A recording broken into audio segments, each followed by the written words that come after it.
Encontro com a paz e a saúde. Capítulo 8, parte B. Reflexões sobre a sexualidade. Compromissos ético-morais em relação à conduta sexual.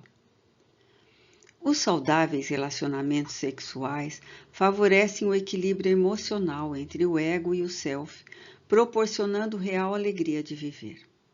Lamentavelmente, porém, a vulgarização do ato sexual, apresentando mais como resultado de condimentos eróticos do que resultado de sentimentos que se fundem através do amor, gera expressivo número de comportamentos alienantes que culminam por transtornos de vário porte. Não são poucos os desconfortos defluentes do ato sexual em face dos distúrbios entre a imaginação, os fetiches, os condicionamentos emocionais e a realidade. A timidez de uns e o atrevimento de outros facultam choques de conduta que se revelam profundamente perturbadores nos relacionamentos, quando se deveria primar pelo equilíbrio, mediante condutas ético-morais pertinentes a uma função de tão complexo significado qual a de natureza sexual. Os vícios a que se acostumam os indivíduos, mediante a autossatisfação e a exacerbação dos estímulos pela imaginação, os desvios de conduta sexual, raiando a verdadeiras aberrações, criam dependências emocionais que não encontram satisfação quando no uso equilibrado das funções genésicas. Ademais, trazendo no inconsciente profundo as marcas dos compromissos infelizes do passado, a atual existência faz-se assinalada por inseguranças e medos, quando não por distúrbios do sentimento e dubiedade de conduta, mantendo um comportamento social correspondente às exigências do grupo em que se encontra e outro de natureza mental, vicioso, vulgar, promíscuo. As paisagens mentais de incontável número de pessoas apresentam-se ricas de imagens chulas e atentatórias ao pudor, impondo devaneios que se tornam cada vez mais inquietantes pela impossibilidade de se tornarem realidade no mundo das formas. Estorcegam esses que se permitem o prolongamento da anomalia, sem buscarem psicoterapias convenientes em verdadeiros conflitos que defluem da viciação mental em que transitam. Negando-se à situação de enfermos em processo de recuperação, fogem da realidade para os guetos morais dos lupanares e motéis, onde se encontram à disposição os instrumentos do prazer doentio, ampliando a área emocional de insatisfação e desatino, que culminam por danos psicológicos, às vezes irreversíveis. O self acumula as experiências e as amplia em cada jornada reencarnatória, propiciando as condutas compatíveis com os hábitos armazenados.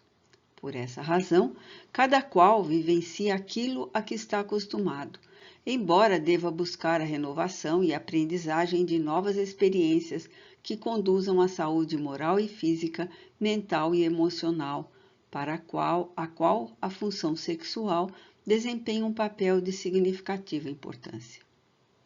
O relaxamento dos valores éticos e morais dá margem aos voos da imaginação exacerbada, propondo prazeres exaustivos de qualquer forma que não conseguem acalmar seus aficionados.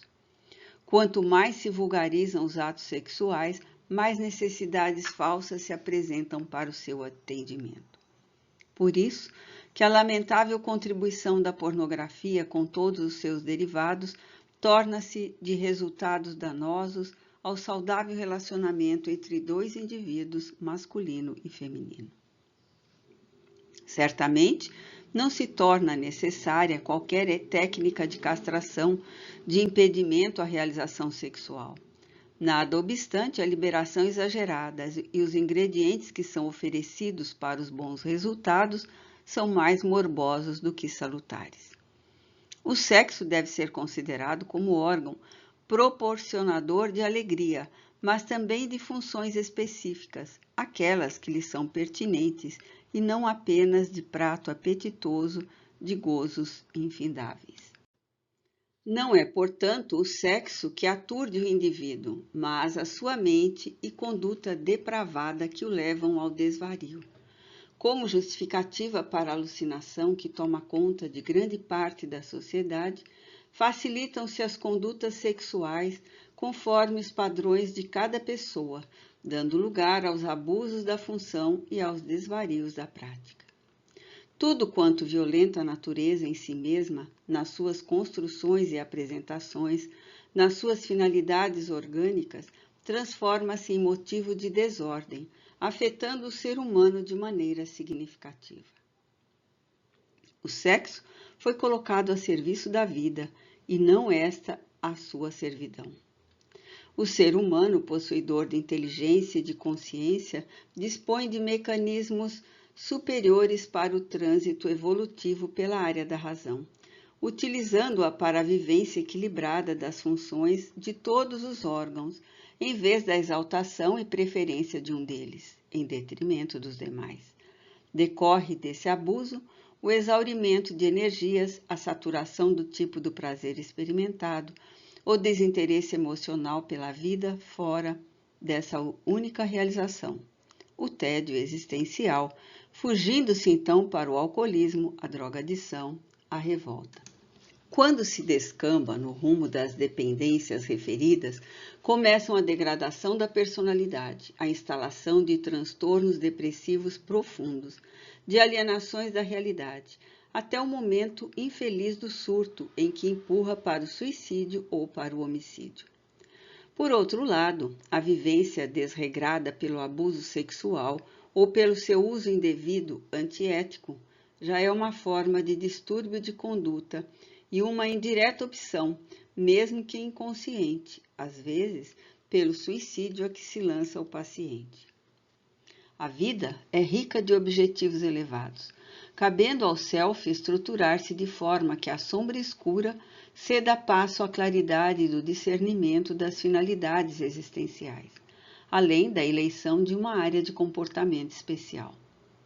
Toda vez quando o ser cinge-se a um tipo de conduta com desligamento da complexidade delas, que produz a saúde emocional e mental, experimenta inquietação íntima e insatisfação por mais se afervore no que faz, às vezes, fanatizando-se como mecanismo de fuga do conflito em que se debate. Nesse sentido, quando se apresentam conflitos entre a polaridade física e a psicológica, facultando a afetividade homossexual, cabe aos indivíduos a vivência da ética moral, deixando-se inspirar pelo amor real e sublimando os sentimentos. Quando essa meta não é conseguida, o afeto e o respeito devem constituir recursos valiosos para a parceria, evitando-se a promiscuidade, o comportamento exótico e provocador que caracteriza transtorno da emoção agressividade contra a sociedade, que afinal não é responsável pelos conflitos de cada cidadão. A interiorização do sentimento de amor, depois de trabalhado com esmero, expande-se dignificante e rico de bênçãos em todas as áreas do comportamento humano, não apenas expressando-se elevado nos relacionamentos heterossexuais. Constatado que a homossexualidade não tem natureza patológica, nem é impositivo neuronal, conforme os estudos de nobres neurocientistas da atualidade, reconhecida a tese pela Organização Mundial de Saúde, podemos afirmar sim que se encontra geneticamente assinalando alguns neurônios, de forma que a produção de hormônios seja compatível com as heranças espirituais do passado, sempre as grandes delineadoras do presente e do futuro, ou com as necessidades evolutivas. O espírito progride viajando através de ambas as polaridades, masculina e feminina, facultando que na mudança de uma para outra, por necessidade de progresso, As marcas, arquétipos, da existência anterior fixem-se na constituição atual, sem nenhum caráter de natureza kármica punitiva, como pretendem alguns estudiosos, ou por efeito da necessidade de retificação de erros anteriormente praticados, vivenciando novas experiências iluminativas. Seja, no entanto, qual for a causa anterior que responde pela atual conduta homossexual, por esse conteúdo anima que se encontra no ser masculino, assim como pelo ânimos, que faz parte da constituição feminina, adquirindo prevalência e impondo a necessidade de atendimento, a conduta moral do espírito irá delinear-lhe a existência harmônica ou conflitiva, insatisfeita ou não, pela qual transitará. O fato de alguém amar outrem do mesmo sexo não significa distúrbio ou desequilíbrio da personalidade, mas uma opção que merece respeito, podendo também ser considerada como certa predisposição fisiológica. Pode-se considerar como uma necessidade sexual diferente com objetivos experimentais no processo da evolução. O amor, no entanto, será sempre o definidor de rumos em favor do ser humano, em toda e qualquer situação em que o mesmo se encontre. Sexo, saúde e vida. O momento máximo da comunhão sexual apresenta-se quando os parceiros se percebem portadores da progenitura. A constatação do fenômeno procriativo constitui emoção incomum no processo da evolução racional do ser humano. Especialmente a mulher que se converte em mãe, quando consciente da grandeza e significado da gestação, desde então, tornando-se abençoada por contínua produção de dopamina e oxitocina, tem o seu diencéfalo programado para essa finalidade, experimentando felicidade e bem-estar, excetuando-se naturalmente os casos de vivência provacionais e expiatórias. Nesse período, a mulher torna-se una com o ser em processo de renascimento, mental e emocionalmente, experimentando as mesmas sensações de bem ou de mal-estar. Quando nasce a criança, o ato da amamentação também o é de felicidade, em razão do prazer que experimenta a mulher nutrindo o seu rebento, dando lugar ao aprofundamento da afeição entre ambos. Essa afeição profunda favorece a mulher-mãe, com uma alta percepção em torno de tudo quanto acontece com o filhinho, aguçando-lhe a capacidade de ouvir, de sentir, de compreender, que se prolonga por toda a existência. A mulher nasce programada para a maternidade, como afirmamos acima, em função da necessidade evolutiva, possuindo no cérebro as marcas genéticas para tal fim. A felicidade maternal é de tal ordem que as emoções, as sensações do filho se refletem na mulher e vice-versa, tornando-se os dois praticamente um único ser. Os homens também experimentam grande ventura pela procriação, sentindo-se realizados na condição de progenitores, o que lhes faculta a afirmação da personalidade e da masculinidade, proporcionando-lhes maior completude no lar. Indivíduos imaturos, no entanto, quando não preparados para a progenitura, experimentam um ciúme em torno do relacionamento da mãe com os filhos, ou vice-versa, acreditando que os mesmos vieram roubar-lhes o amor do parceiro, quando, compreensivelmente, esse amor, ao invés de diminuído, mais se enriquece por liberar-se da injunção de direcionado em relação apenas a uma pessoa. Quando há maturidade psicológica, ambos os genitores mais se aproximam, a fim de atenderem à prole, favorecendo-a com a segurança própria ao seu desenvolvimento, considerando-se a dependência total de que são portadores, enquanto que os adultos já podem vivenciar a existência com os próprios recursos de que dispõem. Os filhos enriquecem o lar, ampliam a capacidade de dever nos pais, dão um significado profundo à união dos adultos, o que proporciona a real felicidade na união. Graças a eles, a luta dos genitores faz-se com mais profundos objetivos, facultando maior desenvolvimento intelecto-moral e maior sustentação de ideais de felicidade para a família. Quando, porém, a união está periclitando, pensa-se muitas vezes, indevidamente, que a chegada de um filho poderá salvá-la, o que nem sempre acontece, porque passadas as alegrias iniciais, retornam o tédio e o desinteresse entre os parceiros, que se distanciam inconsciente ou conscientemente. Sem embargo, os parceiros que não procriam por uma ou outra razão, física ou psicológica, não se devem entregar à perda da motivação conjugal, porquanto a patermaternidade pode estender-se ao sentimento de solidariedade, abarcando outras vidas como credoras de carinho, favorecendo o desenvolvimento geral do grupo em que se encontram, tendo em vista a família universal de que fazem parte.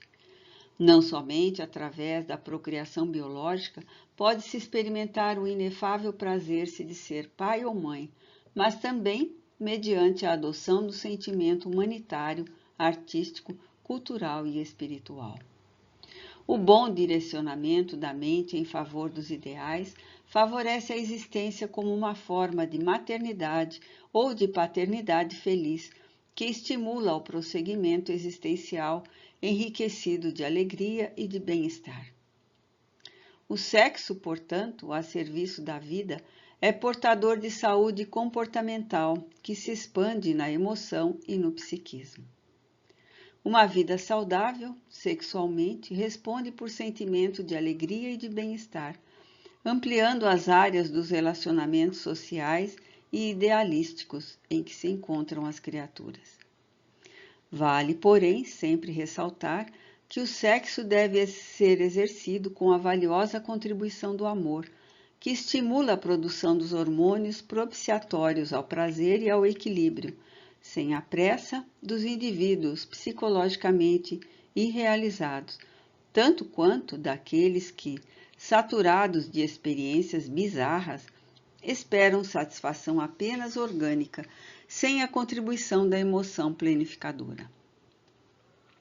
Educando-se desse modo a mente e disciplinando-se a vontade, as funções sexuais expressam-se naturalmente e de forma equilibrada, evitando o mergulho em transtornos neuróticos ou psicóticos, sutis ou profundos, em razão da perfeita identificação entre as ambições do ego e as possibilidades do self, que rege o comportamento humano. Por fim, podemos referir-nos a indivíduos que nascem com características masculinas ou femininas e são considerados, conforme a aparência, que se altera por ocasião da adolescência, na puberdade, quando se definem morfológica e psicologicamente as funções sexuais através dos órgãos anexos.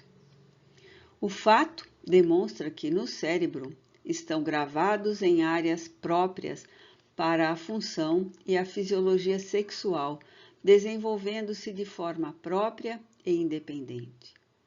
Seja através dos relacionamentos saudáveis, seja mediante a abstinência consciente e tranquila, sem traumas, nem imposições de qualquer natureza conflitiva, o sexo é portador de mensagem vigorosa de paz e de alegria. Sexo e saúde são termos da mesma equação da vida. Temas para reflexão. 200. Tem sexo os espíritos? Não como o entendeis, pois que os sexos dependem da organização. Há entre eles amor e simpatia, mas baseados na concordância de sentimentos. Kardec, Alain, O Livro dos Espíritos. Um novo mandamento vos dou, que vos ameis uns aos outros, assim como eu vos amei a vós, que também vós vos ameis uns aos outros. João, capítulo 13, versículo 34.